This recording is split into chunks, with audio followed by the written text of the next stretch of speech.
अस्सलाम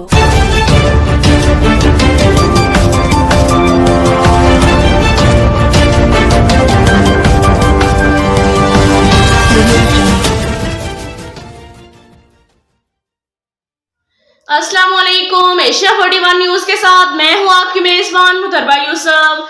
खबर शामिल करते हैं झंग से। हमारे रिपोर्टर राना शाहिद के मुताबिक शहीद रोड पर नूर मस्जिद के करीब सिक्योरिटी गार्ड की पिस्तौल से अचानक फायर चल गया। लोगों के जख्मी होने की इत्तला पर रेस्क्यू टीमें रवाना। कॉलर की इत्तला के मुताबिक मस्जिद के बाहर बैठे सिक्योरिटी गार्ड की पिस्तौल से अचानक गोली चल गई और गोली के शर्रे दो लोगों को लगे। रेस्क्यू 1122 की टीम ने बरवक्त रिस्पांस देकर जाए हादसा पर पहुंचकर रेस्क्यू ऑपरेशन शुरू किया।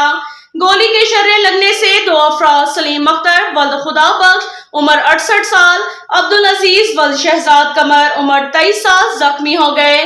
गोली के शर्रे पांव और टांग पर लगे। रेस्क्यू 1122 टीम के एहलकारों ने जख्मियों को इब्तिदाई तिबी इमदाद फराहम करके डिस्ट्रिक्ट हेडक्वार्टर अस्पताल मुंतकिल कर दिया। अब तक के लिए इतना ही काफी है। मिलते हैं अगले बुलेटिन में, हमारे साथ रहिएगा। अल्लाह हाफिज।